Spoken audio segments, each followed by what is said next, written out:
Welcome to Khaleej Times. Today, our guest is someone who stands at the forefront of the global fight against cyber threats. Today, we have with us Dmitry Volkov, the CEO of Group IB. Welcome, Dmitry. Thank you for being with us. Thanks for having me here. So before we start, I'm going to highlight a very intricate report that you have made for CEOs around the world, anybody dealing with cyber threats and cybersecurity. So I just want to show this to the camera. It is the High Tech Crime Trends Report 2025. So for many people, this might be a bit of a kind of niche topic, but I would like you to kind of tell us in one line why CEOs need this report, especially in 2025. Well, it's very easy to make strategic decision and to build long-term cybersecurity program. You need to understand what are emerging threats, because you want to learn what are mistakes and threats from other regions and adopt this knowledge in your company, in your business, in your country. Okay, great. And so today's conversation is going to refer to the report, correct? Yes. Yeah. Why not? Okay, great. So let's start with, what do you think are the most urgent cybersecurity threats facing the Middle East right now, especially in the UAE and Saudi Arabia in 2025? Well, first of all, probably the biggest threat is fraud in different variations. We can talk about scam calls, phishing attacks, and of course, AI-driven fraud, like deepfakes, because it affects lives of everyone. It could be an individual person, it could be a business. Fraud is a topic number one that is growing everywhere, every year. The second cyber threat is, of course, advanced persistent threat actors. So they know how to execute very complex attacks. And of course, the damage of these attacks is very high. So this is the challenge number two. Okay. And the third point, probably not a real cyber threat, but because we see how Middle East, and especially UAE and Saudi, invest in the AI, AI is the next big challenge.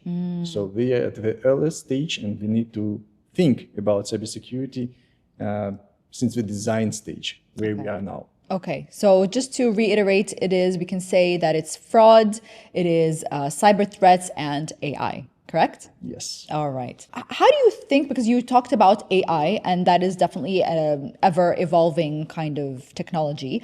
So how are cyber threats evolving in the region? And what does this mean for CEOs and decision makers and people in leadership positions? Okay, so let's break it one by one. Yeah. The first, of course, fraud.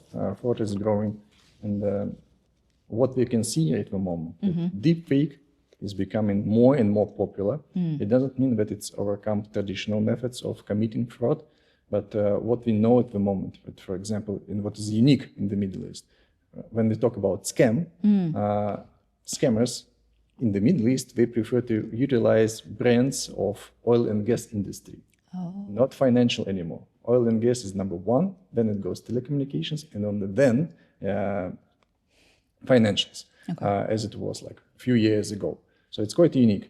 And we see that this threat emerged in the Asia-Pacific region, and then when adopted, successfully tested, they start to export it and use in other regions, including the Middle East, and including scam call centers, for example, that are highly automated. They see that the masterminds, they are from that region. They are not originally from the Middle East. So that means that we bring this bad experience across the globe. So this is probably number one. The second is advanced threat actors. By advanced actors, we can consider many different threat actors, but I would focus on probably nation state, whose goal is espionage, and of course, in some cases, sabotage campaigns.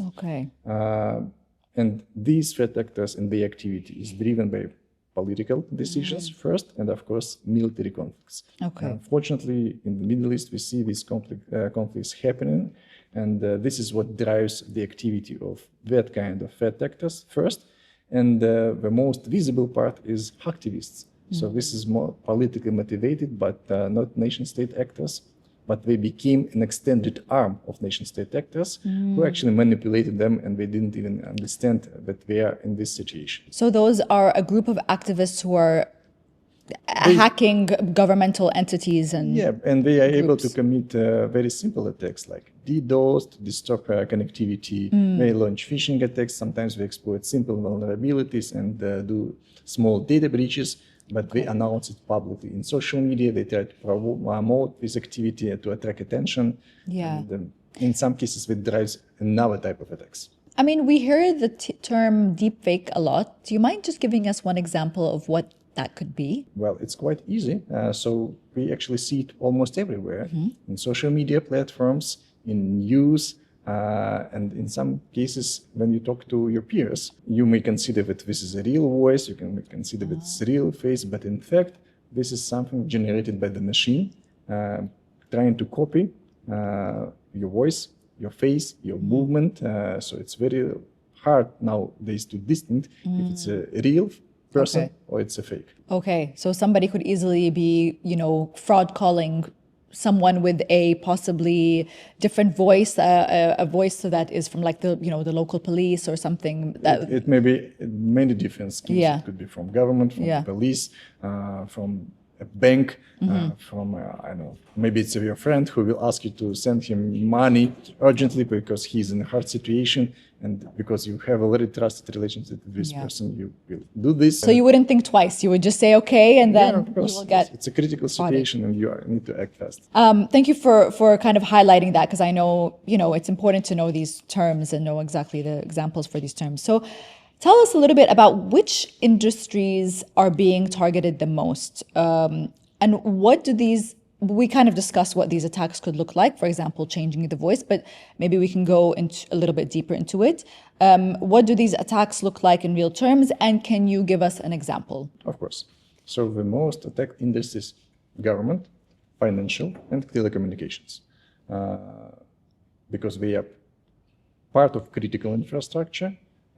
They have a lot of cybersecurity and non-cybersecurity budgets. That means they can spend, and the many threat actors, they are financially motivated, so that's why we will try to find a way how to earn money. If they talk about, let's say, telecommunications, I'm not sure if you follow news, but it's already in public domain, so that's why I can openly speak about that. What happened in the US, the government, managed by government, wiretap system was compromised by a threat actor, Salt Typhoon. This is the name of threat actors, and they managed to intercept communications that was originally created for special services. What happened in South Korea with SK Telecom? Unfortunately, more than 26 million of people became victim of this cyber attack. Information about SIM cards was breached. And what does it mean? This is a root of trust. Everything now is linked to your phone number, to your SIM card, your authentication, access to your services, recovery processes, and so on. So it means that the root part of the trust was broken, and now they have a big problem.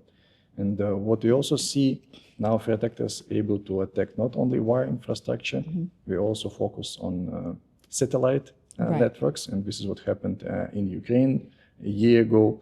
They also tried to disrupt undersea cables. Again, this is what disrupt connectivity. So we see a lot of attention from very advanced threat actors on the telecommunication industry. And of course, this is a big challenge that we need to handle. If you touch government and financial, probably just to avoid naming this organization, I will tell the story that will cover both industries.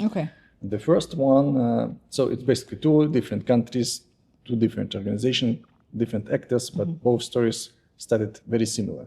So we received a call from our partner in these two regions asking us to help to handle the incidents because it was very critical, because it was ransomware, business operations stopped, they didn't manage to provide services after the attack and so on, and it takes a lot of time to recover.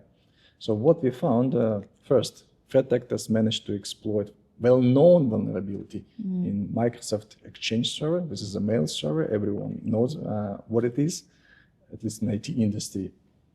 Then they managed to deploy a tool that gave them remote access to the server, well-known tool, nothing secret. Then they managed to dump the process that is responsible for authentication and extract clear text logins and passwords from domain administrators. So it means that we got very privileged access on one machine. Yeah. And then we started to do so-called lateral movement. So we jump from one computer to another, searching for interesting information, researching where we can find some critical systems to disrupt business operations and to ask for ransom. And during this process, we exfiltrated a lot of sensitive information, the encrypted channels, and then they launched ransomware. So the possibilities of attacks are endless, basically. And it's simple. So it was ransomware, but this was the boring part of the story. The interesting part happened later, because when we start to do incident response, we launch a so-called threat hunting mission, when we do hypotheses to understand what else threat actors could do that is under radar for technical solutions. So this research for something very invisible. What we found that before ransomware threat actors, there was a nation-state actors who came there for espionage before ransomware attack happened. And we were under radar for a long time, exfiltrating slowly information out of these networks. We were very picky, but the way how we got access to this network was pretty same. So that means that you need to pay more attention to what happens in your network right now. Because in this case, if ransomware attack wouldn't happen, nobody would even suggest that somebody else is already inside, exfiltrating sensitive information and so on. And somebody got pretty lot of advantages, strategic advantages. So there could be these masked actors kind of behind all these cyber threats, and we don't even we wouldn't be able to find them. This is what happens all the time. What attack techniques should CISOs and security leaders be watching very closely this year? So if you look at hacktivist or advanced actors, there are two main vectors how we actually get initial access to the organization. And this is where you need to focus on. The first one is, of course, email, the pretty standard way how they can send just a simple message to the mailbox. And if you click a link, if you open attachment, your computer may be infected and immediately give access to somebody else. And many organizations have different controls to protect this channel. The another less obvious is everything that provides a remote access, legitimate remote access to your employees. And in many cases, this is cybersecurity solutions, like firewalls, or VPN service. This is what we use now on our daily it's very common. operation. Very common, exactly. And threat actors exploit vulnerabilities in these cybersecurity solutions. This is how we get access with lots of privileges almost immediately. And how they do is sometimes they do it their vulnerabilities. Second, if everything is already patched and there is no misconfigurations, they already can get valid credentials, valid login and valid password from other third-party breaches. And this is the second point where CISOs may need to focus their attention. They need to control what happens on dark web forums. The threat actors buy information about logins, passwords, because threat actors, they always try to raise efficiency. They unite their efforts. For example, there are 10 different actors who infected millions of devices. And they don't know what to do this. So that's why they accumulate all the information in one place, like underground cloud logs. Other threat actors can search across this data set, find what is interesting for them, buy these specific records, and then use to get remote access with valid logins and passwords. And in some cases, the big mistake when CISOs say it's impossible to use this data because they have two-factor authentication. But unfortunately, it doesn't work always in that direction, because if the user is already authenticated, there is a session, there is a token, and you don't need to enter your login and password all the time. So that's why if threat actors manage to copy some part of information from your laptop or desktop, another threat actor can reuse the same. So that means he already authenticated. He doesn't need to enter your login and password again, because your session is still valid. And this is how it works. This is how we bypass two-factor authentication. So this is all very interesting, and I feel like there is so much more information that can actually be found in this report. So the report also highlights that major risks like phishing and data breaches How can business leaders quantify these risks and prepare for them actively? Well, there are many different frameworks how you can, global and of course localized frameworks, how to quantify risks. Usually, organizations facing the challenge that we don't have relevant data, relevant statistics, just to make right quantification. This is where threat intelligence help, because the purpose of threat intelligence to give you insights about what happens in the region, in the country, in your industry, so you can get this information and basically you get the right strategy for it. Yeah, exactly. And basically the report is about that. So this is number one.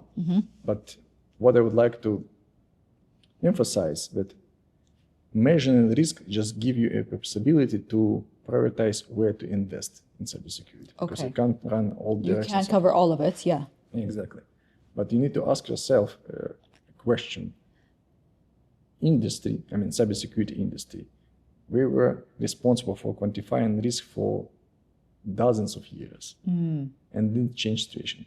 When you quantify risk, does it help you to detect a threat actor? No. Does it help you to prevent cybersecurity breach? In fact, no. What you need to focus on is to track threat actors. Who are they? What they do? How exactly? Is my organization is able to detect and basically stop these particular threat actors? Not all threat actors in the world. Right. What actors who possess a real threat to your organization and who are active in your region. So the value of your company, basically, that's, we have to, what your company stands for, what your the services that your company provides is the thing that you have to kind of protect the most with the cybersecurity. At the very early stage, we try to predict what is going to happen with your organization in the nearest future. So what role is Group IB playing in protecting the region, and how does that global intelligence translate into local defense? And this is our approach. We try to establish in each region the strong technical expertise. What we are actually building, so-called digital crime resistance centers. And we have in the region already 3 centers. One is in UAE, in Saudi, and in Egypt. What does it mean, cyber resistant center? Then we replicate our DNA technical expertise, including digital forensics, incident response, threat intelligence, of course, anti-fraud experts, computer emergency response team, and so on. We hire locals, shift our knowledge to this local team, and this local team becomes the local community builder to transfer our expertise in the country. Through this team, we get information about what are the local threats that are relevant to a particular industry or to a particular country. And we get these insights from all our existing regions, from Asia Pacific, Middle East, Europe, Latin America, Central Asia, so from the globe. And having these insights, we convert it into knowledge that we convert in technologies. Just to give you an example, we have a team that was looking for and researching for AI-driven fraud, deepfake during KYC process. We know that there is an active group. They found how exactly they operate, what type of tools and malware they use, how exactly they execute commands, and how their partnership network works. When we understood this, we managed to convert it into detective technology that helps us to detect in real time the preparation stage, not when fraud already happened, but just when we started to prepare. And we deployed it very quickly in one financial organization and managed to track the activity of these actors even during the stage when we're testing their technology. And during the testing process, we did a lot of mistakes, identified these threat actors together with law enforcement agencies, the bank where we deployed this technology, and these guys were arrested. And this is how we prevented not one attack, but thousands of attacks in the future. Because of the strategy implemented in terms of which technology to use. That's very interesting. What do you think CEOs should prioritize right now when it comes to cyber resilience, especially in like the high-risk sectors such as finance, government, telecom? All these things are very susceptible to attacks. With finance, it's already obvious that AI-driven fraud is a very new emerging threat and will be growing and growing, and that's why we We need to find a good solution how to detect that type of behavior. We know how to do this, and we see that threat actors developing new technologies very fast and implementing it across the globe. So this is number one.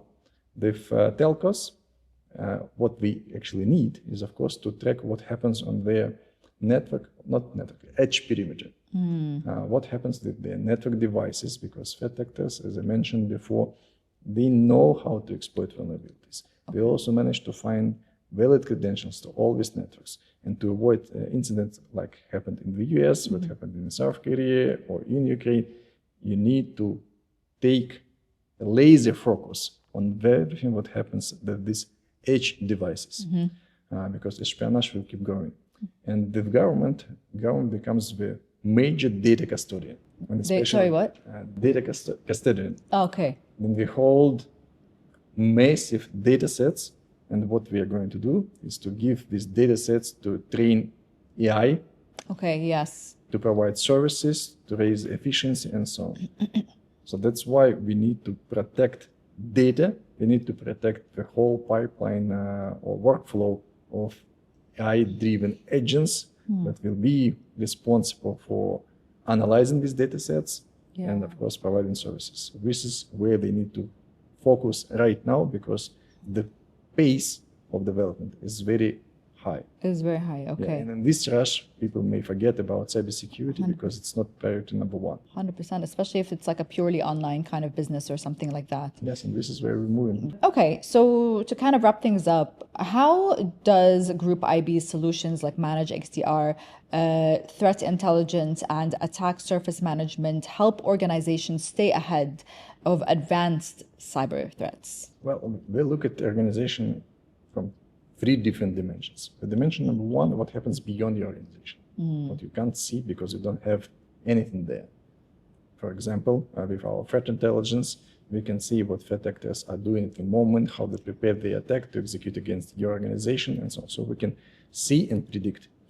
Similar approach we apply with digital protection or even with our anti-fraud solution. Yeah. We can detect what happens not with you as an organization, but with your clients, if we talk about banking or insurance or telecommunication industry. Then you have a network perimeter, and this is where attack surface management can say how your organization perceived by threat actors. Actually, we take the same techniques as threat actors use, and we'll look at you by the eyes of a threat actor. Okay. If it is a hidden fruit, what we'll focus on in the beginning. So trying to identify this zero patient asset that will be attacked. Yeah. And of course, the last mile is your internal perimeter or your cloud environment, where we can protect network traffic, email traffic, servers, desktops, laptops, and so on. Then attack already executed, and we need to stop it in real time. So the two-factor verification steps that we're doing is not sufficient, is what you're saying. It's not sufficient, unfortunately. Yeah. There is no silver bullet. Well, thank you so much, Dmitry. And please tell us, how can CEOs and companies receive this high-tech crime trends report? Where can they order it? Is there some place that they can actively look for it? Part of our mission to share this knowledge, and that's why it is available for free on our website. Perfect.